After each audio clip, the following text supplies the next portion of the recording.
I cannot tell you how excited I am, guys. Custom statues are finally shipping again, slowly but surely, and this is the first of many coming in, so let's review this custom 1/4 scale Rogueverse Sentinel piece.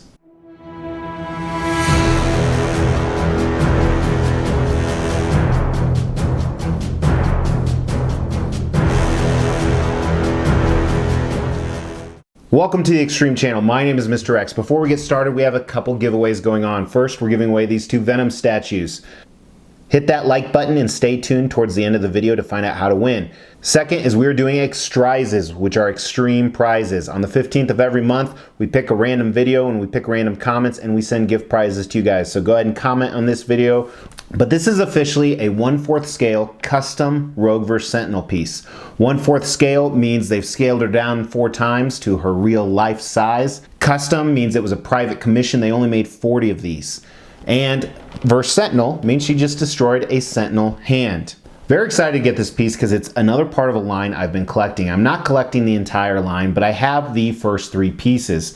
At the end of the video, I will show you a picture of all of them together. They also just released a 4th piece, which is a Colossus. You can actually check out the review right here by my good friend Statue Mania. Also stay tuned because I have a really exciting announcement about this statue and another video coming out. But we're going to dive right in. We're not going to waste any time. So this is the extreme scale that we're going to review all the different categories on. It's a 1 through 5 scale. T on the far left is a 1 or trash. 5 is an X or extreme or the absolute best. And we start everything with concept. Now for Rogue, you want a very specific concept. You want to make sure that she's showing her powers. You want to make sure that she's recognizable as Rogue, whether it's the classic hairstyle or the cute, beautiful, sexy, sultry stuff. Now this entire line, as I said, they're doing Verse Sentinel, different Sentinel pieces. I currently have a Beast Verse Sentinel hand. Actually, here's the review on that. You can check that out. And this is another hand they're doing in the piece. I have a Gambit, and I think that's on a chest plate on order. I have a Storm, an Iceman on order. And then also there is a Cyclops that I've reviewed on a chest. Here it is right here. But let's talk about this Rogue. So right here is the base. They all have the same Rocky type base, and we're going to talk more about it in paint and sculpt. And I like that they're keeping the theme the exact same. I don't think I have an entire collection where the theme is always the same, and I'm really digging it because you'll see in the end the pictures look great. So as you move up Rogue, you see a few things. First of all, you see the high heels, which really emulate the fact that this statue is supposed to be sexy. It's supposed to be sultry. She's in a museum pose. And as you move up, you see a few different things. Right behind her, you see the Sentinel hand she just defeated. Some of the fingers are broken off. You're going to see her crushing part of it. And she is very voluptuous. Tons of curves around her thighs, her ass, her chest. They're really going for that sultry look. And it makes sense because she's in a museum pose, meaning she's standing for a picture, very similar to that. And there's a lot of switch outs we're going to talk about in design. But here Rogue is just throwing everything back with these particular switch outs with a very serene look, which I'm not a fan of that. Both portraits actually have a very serene look. She looks bored. We're going to see more close-ups with the paint and sculpt, but I think that when we look at the concept of this piece, I think that that's one miss, is the portrait expression on both of them. One pro they have is it really shows her powers. I talked about you want to see Rogue's powers. Well, you see her strength. She's crushing the finger. Some of the switch outs we're going to look at in design, she shows the absorbing power where she actually has Wolverine's powers and Gambit's powers, and those are awesome, and they tie into the concept huge. So if I want a Rogue statue and I want to go with the Sentinel line, this is an awesome one to have, although there are some other ones coming out. But I like the concept a lot. I think the portrait really knocks it down for me because that's an important part of it where she looks too bored. But I think I'm going to have to give the concept I think it's a 4. I think it's a great museum concept for Rogue. The other 2 Rogues that I have are on order are more dynamic, where she's in the middle of the action. So I like this a lot. I like the fact it's different. Next, we're going to talk about design. This is about displayability, switch outs, things like that.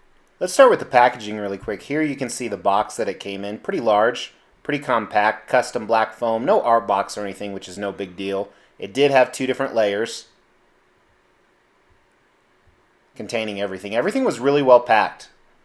And here are the number of different pieces that go together, including the switch outs. This particular custom group, their bases take up a lot of space, and a lot of people don't like that, and I'm on the fence. I think the Sentinel hand is scaled correctly. It may even be a little bit bigger in real life, so I like the fact they did that. I like the fact that this Sentinel hand is not on the bottom and she's on it, it's sideways. So that is different. I haven't seen that before. I think that's really smart. Let's look at the switch outs really quick. So on the left hand, you can have her crushing the Sentinel hand right here. Or she can have Gambit's kinetic powers lighting up a card. The right hand, she can have Wolverine's bone claws coming out, so you also assume she has his healing power. Or you can have her running her fingers through her hair, only with this portrait. Because check out this portrait right here. Here is a picture of the just the portrait. The hand is connected to the portrait, but this is one portrait option where I would say she has really full hair. So the full hair portrait. Then here's the other one. As I said, expression's very similar, but another portrait option as well. Now there were some design issues and I'm still working through them, so they may not be permanent. And they have to do with the switch outs. All of them do. So first, there is a seam line with the jacket. It's not horrible, but it is there. And you're gonna have this unless you do a mixed media jacket. Nothing I can't live with. One nice thing is the hair actually covers the seam line on the left shoulder, so that is an advantage.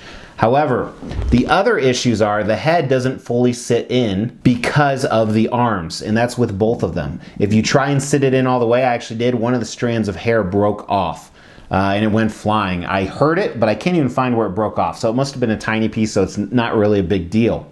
But the head doesn't 100% sit in all the way. This is looking at it with a micro camera. The other issue is this hand right here, if she's crushing the Sentinel hand, doesn't fully seat in the fingerprints of the hand. So that is a little bit of an issue. I don't know if it was supposed to or not. With the design switch outs, I like showing the other ones actually, where she's showing Gambit and Wolverine's power because it's so different. But the disadvantage to that is if you like this portrait better, you can't show it because her hand is permanently attached to the head. So definitely some pros and cons each way. But someone was sneaking up on me from underneath the table.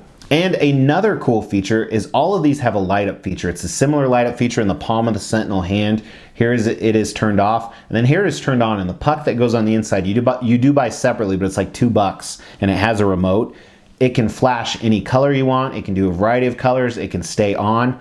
That's really neat. So I think some pros and cons in the design. I think with the design, it's a 3 out of 5. Very nice. Some complexity going on here for sure. Paint and sculpt on this piece, if you've watched the other reviews, then you know that I'm not a fan of the base and the characters. Some of the paint had issues, but the sculpt was really good. So we'll find out if that's the same today. Look at the base. They improved the base. I don't think they improved the sculpt of the rock, but they added this wet glistening effect, and it's a little bit darker and lighter tones mixed together. The shadowing is done much better. Of the rocks regarding the paint in the last two statues, this is by far the best. And like I said, it has that glistening moist effect. And there's a little bit more sculpt, a little bit more detail, so it's a little bit better on this one in my opinion. The Sentinel hand, first, I love how there's all these different scarred abrasions on here, like it's been through a fight, whether Rogue did it, whether Rogue did the damage or another X-Men, or it's just from wear and tear. All those dents and cracks with the black shading around it. Very, very cool. The solid purple on the Sentinel hand, it looks good. There's, again, some different shading and shadowing, some nicks throughout. I like where the fingers are torn off and the wrist is torn off. You have these wires coming out and some other inner working mechanisms. It does look good. Here's a close-up of the palm again. Here's where she smashed it with her hand. Starting at Rogue's boots, I didn't understand why there's so much black dirt on here. First of all, there's a lot of texture that I like. I like the different folds and creases. There's some stitching up on the side. The fact they went high heels, I think, works well with a museum piece. And as you move up, it just has this weird shading that adds this black. But what's interesting is I looked at another Rogue piece and it was just like that as well. Apparently Rogue really needs to either launder her boots, or those are the only part of her that gets dirty. But it seems consistent. So that was surprising to me, but if that's the way it's supposed to be. Her outfit is done really well. There's some cool stitching and folds just like the boots. The paint is very clean, very well done. I think it's shaded where it needs to be. And as you look at this, you start to see that very voluptuous anatomy that I was talking about. Not only around her hips and thighs. Here's the ass shot for you guys. Her belt looks great. They did a really nice job painting the belt. It's very clean between the costume and the belt with the X belt buckle to the side. And as you move up, you can see how tight the outfit is on her. You can actually see her belly button on the front here. And then a huge rack almost ripping her suit off. Check out the leather jacket. This is good. As I said, I like mixed media when it comes to leather better. It's hard to sculpt a leather jacket. Her arms seem a little bit skinny to me with the rest of her body, but the costume looks great on it. The gloves, very similar attributes to the boots. I like that they kind of tied back in. The bone claws, I'm a big fan of. These look really cool. I think they did a very nice job. Then here's Gambit's card and power. This looks okay. I wish this would have been a little more translucent, a little more clear, transparent. I think that would have added to it. The purple color is a little heavy, but I like that it's purple because that makes you think of Gambit, so you clearly know what the power is. Now let's look at her portraits. And I'm a little disappointed in these, not only because of the expression. The paint is clean, but there just doesn't seem to be much sculpt to it, and maybe that's because there is no expression, so that makes sense. I think they went a little heavy on the paint on the lips. The eyes look great, and her eyelashes look really good too. Everything is sculpted and painted in there. I think it's more the expression. Check out her hair. Crazy all over the place hair. Kind of looks like a glob. I like the other one better. Here's the other one. Very much reminds me of the two Sideshow maquette switch outs. And then here's the other one's portrait. Very similar. It could almost be the same exact face with different hair now that I'm looking at it. It might be. Classic green headband on top. So again, I think on the portrait, it's more the expression than the paint or the sculpt. I think they could have used some more shadowing or skin tones to make it pop a little more with that lack of expression. So let's look at the paint first. I think overall, I think the paint's done really well. It's so clean. I really like how clean it is, and that clearly wasn't easy. So I'm gonna give the paint a 4 out of 5 simply for that. I think there are definitely some things they could have taken to the next level, but the improvement on the base I think helps a lot. The sculpt for me, if you took out the portrait, I think the sculpt would be a 4 out of 5. But I think the portrait brings it down a little bit with the glob of hair, with the lack of expression, so you don't really have to, get too many details in the portrait itself, although the eyelashes looked great. The sentinel hand looks good. I think I'm going to give the sculpt a very nice, a 3 out of 5. So let's talk about value. $950 was the cost. She is a custom piece. Custom pieces are typically $800 to $1,200 for a quarter scale, depending how elaborate. This is pretty elaborate. Big sentinel hand, lots of switch outs, ES of 40. So for a custom piece, I think it would be a rail for a value, but for just a statue in general, I think it's a very nice. I think the value is good. It's not amazing. The fact that it's such a low ES really helps. So before we get to the overall score, here is the picture of all 3 of these pieces from the line I have together. At the end of the video, I'll actually throw up in the turlet, because I have the coronavirus, I'll actually throw up links to other pieces from this custom group that aren't even one of these 3. So overall, this is a tough one for me. This is really tough. It's definitely a 3 or 4. I'm just not a fan of the portraits. I'm not a fan of the portraits, so I think because of that, it knocks it down to a 3 for me.